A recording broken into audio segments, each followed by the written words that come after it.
सबसे बड़ी खबर अब तक की यह है कि इमरान खान साहब की 9 मई के मुकदमात में जमानत हो गई है सुप्रीम कोर्ट ऑफ पाकिस्तान से। पहले इमरान खान साहब पे सैकड़ों मुकदमात थे, एक एक करके उनके मुकदमात खत्म होते चले गए, बहुत सारे खत्म हो गए, बहुत सारों में उनकी जमानत कंफर्म हो गई, बहुत सारी सजाएं उनकी मुअत्तल हो गई।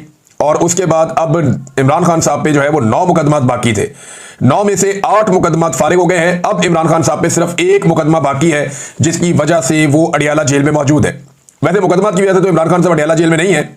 इमरान खान साहब को बेगुनाह जेल के अंदर रखा गया सिर्फ इसलिए कि पाकिस्तान की जो मिलिट्री एस्टेब्लिशमेंट है वो उन्हें अपना दुश्मन समझती है और वो ये चाहती है कि इमरान खान साहब माफी मांगे। जैसा कि फील्ड मार्शल के स्टेटमेंट में भी आपने देखा, डीजी ISPR के स्टेटमेंट में भी आपने देखा, हर दूसरे दिन टाउट्स आते हैं और वो ये कहते हैं कि सच्चे दिल से पाकिस्तान तहरीक इंसाफ माफी मांगे वरना ये कर देंगे वो कर देंगे।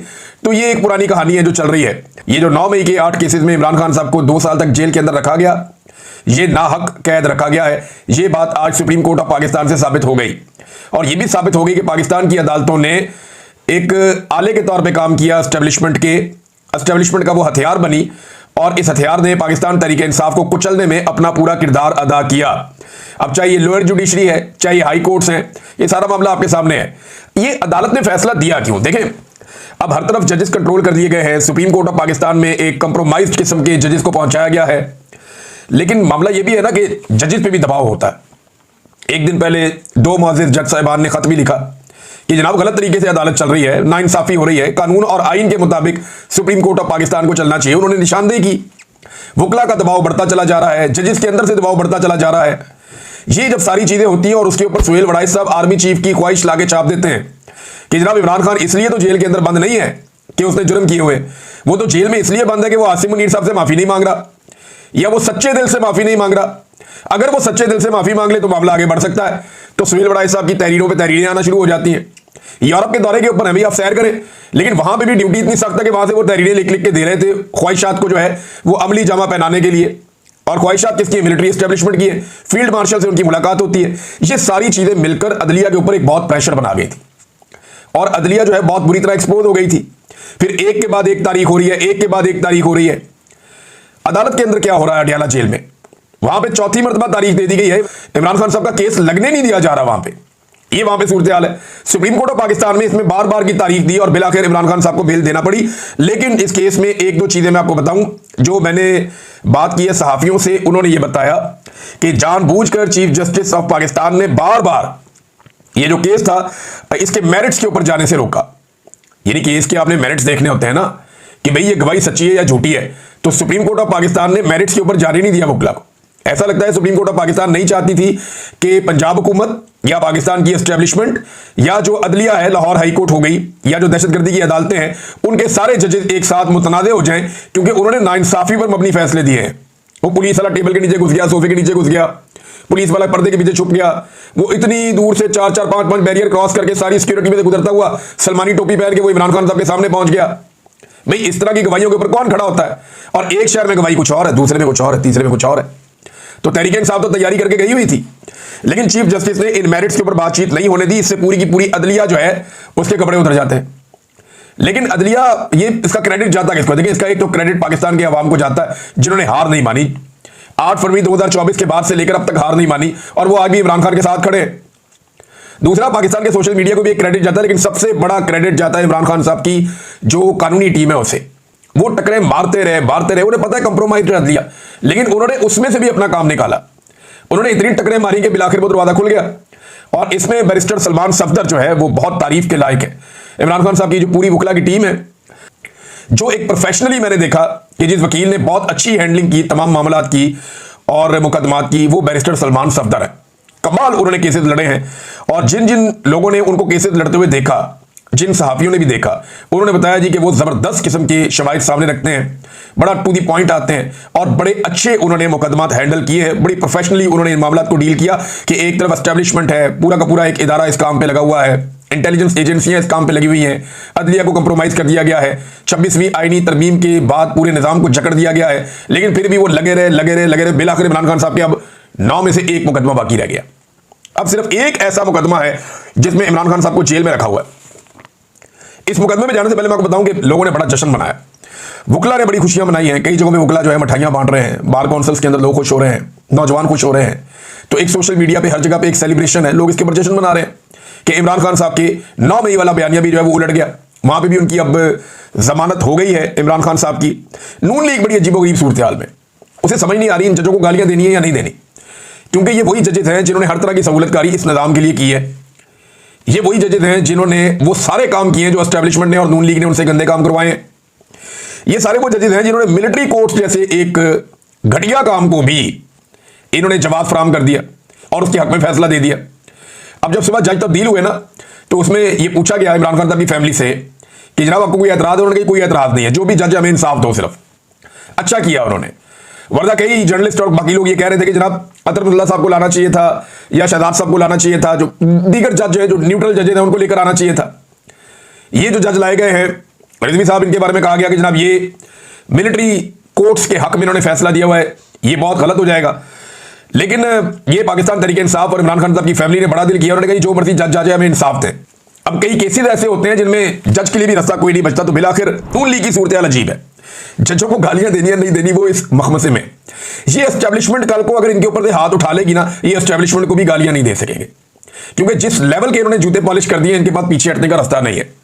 और जिस लेवल पे इन्होंने इस अदलिया को उठा के रखा है, इनके पास पीछे हटने का रास्ता नहीं है। अब ये कैसे कह सकते हैं कि जनाब ये जजेस, क्योंकि ये जजेस ये लोग खुद लेकर आए हैं, तहरीक इंसाफ ने तो इनकी मुखालफत की थी, वो तो मंसूर अली शाह साहब की बात कर रहे थे।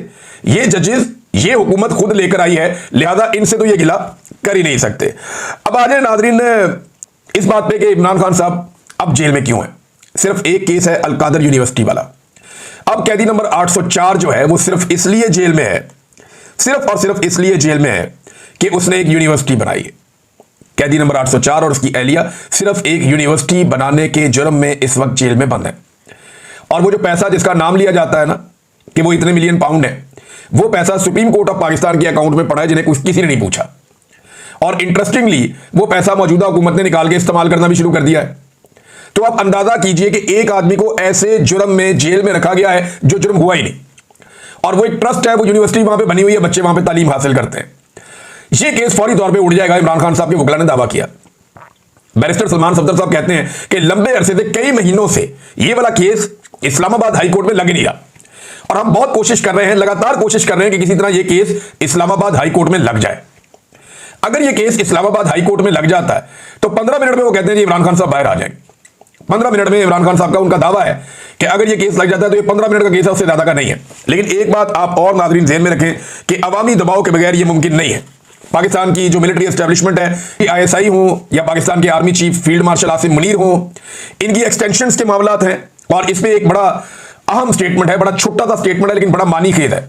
हमने थोड़े दिन पहले इस पर डिस्कशन की थी, मैंने साबिर शाकिर साहब ने और शहजाद अकबर साहब ने, कि क्या एक नया नोटिफिकेशन चाहिए होगा आर्मी चीफ को। तो आज सलमान अकरम राजा साहब ने कहा कि आर्मी चीफ की मुद्दत मुलाजमत के नोटिफिकेशन की जरूरत है। कंफर्म किया उन्होंने कि आर्मी चीफ की मुद्दत मुलाजमत के एक नोटिफिकेशन की जरूरत है, लेकिन यह कानूनी मामला है, इस पर गौर होगा तो बात करेंगे। बात तो हो गई अब, और बात बाहर निकल आई। तो ये एक्सटेंशंस का माहौल है, इसमें बहुत सारी सियासत होगी। जो मौजूदा पाकिस्तान की मिलिट्री एस्टेब्लिशमेंट है वो हुकूमत के ऊपर दबाव भी डालेगी, और दबाव डालने के लिए उनके पास जो सबसे बड़ा हथियार है वो जेल में बैठा हुआ कैदी नंबर 804 है। एस्टेब्लिशमेंट ये कोशिश करेगी कि नून लीग को डराए कि जनाब हम जजों को दबाना छोड़ देंगे, हम नाइंसाफी करना छोड़ देंगे और इमरान खान बाहर आ जाएगा। और अगर कैदी नंबर 804 बाहर आ गया तो वो आप सारों को खा जाएगा, लिहाजा चुप करके जो ऐसे कह रहे हैं ना वो काम कर दें आप। तो ये एक्सटेंशंस का मौसम है, दबाव डालने के लिए भी इन चीजों को इस्तेमाल किया जा सकता है। ज्यादा लोगों को खुश होने की जरूरत नहीं है, लेकिन अगर अवामी दबाव बढ़ा और बैरूनी और अंदरूनी दबाव ने मिलकर काम किया और अदलिया इसी तरह से फैसले देने पर मजबूर रही तो इमरान खान साहब फिर बाहर भी आ जाएंगे। ये बाहर भी आ सकते हैं, ये जल्दी हो सकता है। लेकिन याद रखिएगा कि जो कुछ भी अगले 2-3-4 महीनों में होगा वो आर्मी चीफ की और DG ISI की एक्सटेंशंस के साथ जुड़ा हुआ मामला होगा, उससे अलग मामला नहीं होगा। नाज़रीन ने जो एक ख्वाहिश का इजहार किया गया था फील्ड मार्शल आसिम मुनीर साहब की जानिब से सुहेल बड़ाइच के सामने, और सुहेल बड़ाइच साहब ने वो ख्वाहिशात एज इट इज छाप दी थी, बजाय इसके कि वो आर्मी चीफ से सवालात करते, उनसे ये पूछते। और वैसे सुहेल बड़ाइच का देखें, उनको तो जो कहा गया उन्होंने डाकिए का काम किया, साफी वाला काम नहीं किया, वरना वो पूछते कि जनाब 8 फरवरी के इलेक्शन में आपने क्या किया। असल में सुहेल बड़ाइच का कसूर ये नहीं है कि उन्होंने जो आर्मी चीफ ने कहा वो लाके छाप दिया, कसूर ये है कि उन्होंने गंदे मशवरे देना शुरू कर दिए कि मांग लो माफी, गिर जाओ पैरों में, यही सबसे बेहतर है, माफी मांगना ही हल है, यू टर्न ले लीजिए। तो ये जो उन्होंने मशवरे दिए ना, ये मशवरे उनके नहीं बनते थे, क्योंकि नवाज शरीफ को वो मशवरे देते थे डट जाने के जो नहीं डटा, इमरान खान को वो मशवरे देते हैं हट जाने के, जो नहीं हट रहा। तो ये सोहेल वड़ाई साहब का कसूर अगर कहीं है तो वो यहां पे है। मुझे लगता है वो जो आर्मी चीफ ने उन्हें कहा उसे एज इट इज छाप देना, ये तो कोई जुर्म नहीं है। अब सोहेल वड़ाई के खिलाफ जो है वो डीजीआईएसपीआर ने स्टेटमेंट दे दिया है। डीजीआईएसपीआर का जो स्टेटमेंट है वो बड़ा इंटरेस्टिंग है, मैं आपके सामने रखता हूं। आर्मी चीफ ने इमरान खान या पीटीआई का कोई जिक्र नहीं किया। नंबर 2, सोहेल वड़ाइच ने अपने जाती फायदे के लिए मन घड़त कहानी घड़ ली है। मन घड़त कहानी। सोहेल वड़ाइच साहब, मैंने आपसे कहा था ना एक पिछले वीलॉग में कि ये एस्टेब्लिशमेंट की आदत है, जैसे ही जमीन गर्म होती है ना तो ये अपने बच्चे अपने पैरों तले दबा लेती है। और यही आज आपके साथ हुआ है कि जैसे ही इन्होंने मार्केट में खबर लॉन्च करवाई आपके जरिए से, ये बड़े लंबे अरसे से करवा रहे हैं, मैं भी साबित भी कर दूंगा, इन्होंने आपके जरिए से खबर लॉन्च करवाई और जैसे ही अवामी रिएक्शन देखा तो ये दौड़ गए। अब इनके भागने के बाद आप बताएं आप क्या करेंगे। सोहेल वड़ाइच साहब के पास ऑप्शन बहुत थोड़े हैं।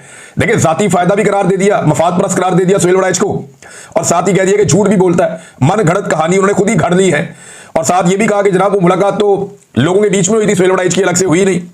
फिर उन्होंने ना सिर्फ सोहेल वड़ाइच को रगड़ा दे दिया बल्कि जंग ग्रुप को भी रगड़ा दे दिया। उन्होंने कहा जी मीर शकील उर रहमान का इदारा, उन्होंने कहा जी कि इदारे को भी जिम्मेदारी का सबूत देना चाहिए था। अब सवाल यह है कि डीजीआईएसपीआर आपके आर्मी चीफ के हवाले से बकौल आपके झूठी खबरें छप रही हैं, तो यहां तो छोटी छोटी बात के ऊपर पीका ऑर्डिनेंस लग जाता है। क्या अब आप जंग और जियो ग्रुप के ऊपर और सोहेल वड़ाइच के ऊपर पीका ऑर्डिनेंस लगाएंगे? ये नहीं लगेगा। लगा भी तो एक नूरा कुश्ती होगी, इसके अलावा और कुछ नहीं होगी, ये मुझे आइडिया है। जरा आप ये सुने कि ये माफी वाली बात से भाग क्यों है। अवाम का रद्द-ए-अमल बड़ा खौफनाक आया माफी वाले मामले को लेकर। जो अवामी रद्द-ए-अमल है वो बड़ा खौफनाक है। जरा मैं आपको सुनाता हूं कि राणा सनाउल्लाह साहब ने एक दिन पहले इसी मामले पे जो सोहेल वड़ाइच साहब ने लिखा और जो डीजीआईएसपीआर ने भी पहले कहा था वो भी सुनाऊंगा आपको मैं। इन्होंने क्या कहा राणा सनाउल्लाह ने, जरा सुने आप। जो बात इस वक्त डीजीपीआर ने जो की थी लगभग 8 मई 2024 को, एक साल बाद, और जो अब सोहेल वड़ाइच साहब के फोन में उन्होंने जो बात की है, बड़े सीनियर साहबी हैं और मैं यकीन करता हूं कि जो उन्होंने बात की है वो दुरुस्त होगी। तो इसमें जो है वो अगर पीटीआई का ये सोच हो तो उन्हें इस बात को फिर आगे बढ़ाना चाहिए, फिर मुतल्लिका जो लोग हैं उनसे बात। अच्छा जी, ये मेहर बुखारी साहब से बात कर रहे थे राणा सनाउल्लाह साहब, और इन्होंने जनाब कंफर्म कर दिया कि सोहेल वड़ाइच साहब ने जो बात की एस्टेब्लिशमेंट की ख्वाहिश है। और ना सिर्फ ये एस्टेब्लिशमेंट की ख्वाहिश है बल्कि उन्होंने ये भी कहा कि डीजीआईएसपीआर पहले ये बात कर चुके हैं, लेकिन उन्होंने जो डेट दी वो गलत दे दी। मैं जरा आपको वो जरा दोबारा सुनाता हूं कि डीजीआईएसपीआर ने क्या कहा था, वो सुनने फिर आपको डेट भी। सियासी इंतशारी टोले के लिए सिर्फ एक ही रास्ता है कि वो सिद्ध के दिल से माफी मांगे कौम के सामने, और ये वादा करे कि वो नफरत की सियासत को छोड़ के तामीरी सियासत में हिस्सा लेगा। ये जनाब डीजीआईएसपीआर थे, इन्होंने खुद कहा था कि माफी मांगे। फिर इन्होंने अपने बेशुमार टाउट्स के जरिए ये बात करवाई कि माफी मांगे, और वो भी सच्चे दिल से। फिर कई जगह पे लोगों ने रिपोर्ट किया कि आर्मी चीफ भी यही चाहते हैं कि माफी मांगे इमरान खान सच्चे दिल से। और अब जो है वो सोहेल वड़ाइच साहब ने बाकायदा तहरीरें लिख के साबित कर दिया आर्मी चीफ से मुलाकात के बाद। एक इन्होंने आपस में एक सेल्फी टाइप की फोटो भी भिजवाई है और बता रहे कि जनाब माफी मांगे, वो भी सच्चे दिल से। तो ये जो ख्वाहिश है ये बहुत पुरानी है। ये जब मैं आईएसआई की कैद में था तो मुझे भी आके इन्होंने पूछा था कि इमरान खान कब तक टूट जाएगा। मैंने पूछा क्या मतलब है उसका, उन्होंने कहा जी उसका मतलब है माफी मांगे। इमरान खान गिड़गिड़ा के माफी मांगे हमसे। तो ये ख्वाहिश बड़ी पुरानी है, ख्वाहिश बहुत पुरानी है माफी की, और ये लगातार बढ़ती चली जा रही है। और अब उससे ये भाग रहे हैं कि नहीं हमने तो कहा ही नहीं कि इमरान खान माफी मांगे। ये क्यों कहा इन्होंने, कि ये भागना क्यों पड़ा, पीछे क्यों हटे इस मामले से, ये एक बड़ा सवाल है। पीछे अवामी रद्द-ए-अमल की वजह से हटे, और इमरान खान साहब का केस नेशनल और इंटरनेशनल लेवल पे बहुत मजबूत हो गया कि उन्हें विक्टिमाइज किया जा रहा है। इमरान खान साहब का कोई ताल्लुक नहीं इन मुकदमात से जिन्हें उन्हें जेलों में रखने के लिए इस्तेमाल किया गया है। नाज़रीन, डीजीआईएसपीआर का स्टेटमेंट का एक और हिस्सा भी है, बड़ी उल्टी गंगा बह रही है। अब डीजीआईएसपीआर कह रहे हैं कौमी इस्तेहकाम के लिए सियासी क़यादत और अवाम को इदारों के साथ खड़ा होना होगा। क्यों जी? इदारे कौन होते हैं जिनके साथ अवाम भी खड़ी हो जाए और सियासी क़यादत भी खड़ी हो जाए? अवाम मुंतखब करते हैं सियासतदानों को और हुकूमत बनाते हैं, ये हुकूमत रियासत को चलाती है और ये इदारे हुकूमत के अंडर आते हैं। इदारों का काम है जो उन्हें हुक्म दिया जाए वो हुक्म बजा लाए। इदारे कोई मामे चाचे नहीं बन गए पाकिस्तान के, ये इदारे पाकिस्तान की आवाम की खिदमत के लिए हैं, पाकिस्तान की आवाम की नौकरी और चाकरी के लिए हैं। हम तनख्वाह देते हैं इन इदारों को और इनमें बैठे हुए लोगों को कि तुम हमारी नौकरी करो, हमारी खिदमत करो, नहीं करनी तो घर जाओ।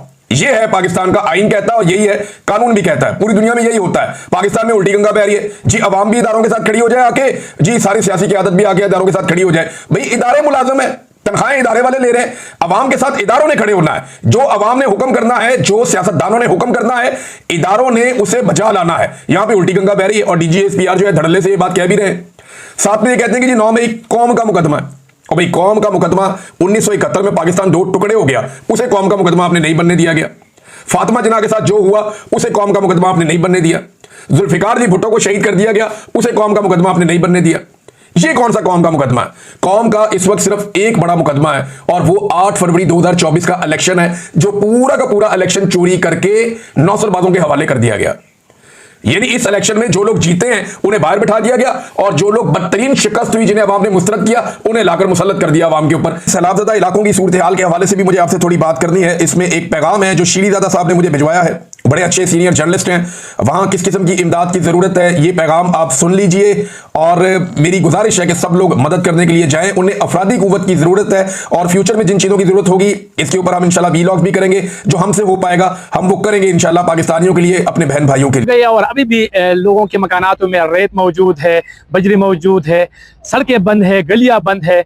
तो लोगों को अभी जो इस वक्त जरूरत है वो अफरादी कुव्वत है और इसके साथ साथ चूंकि इमलाक को बहुत ज्यादा नुकसान पहुंचा है तो इन लोगों को बहाली के लिए जरूरी है कि नकद। अब तक के लिए इतना ही, अपना ख्याल रखिएगा, अपने चैनल का भी। अल्लाह हाफिज।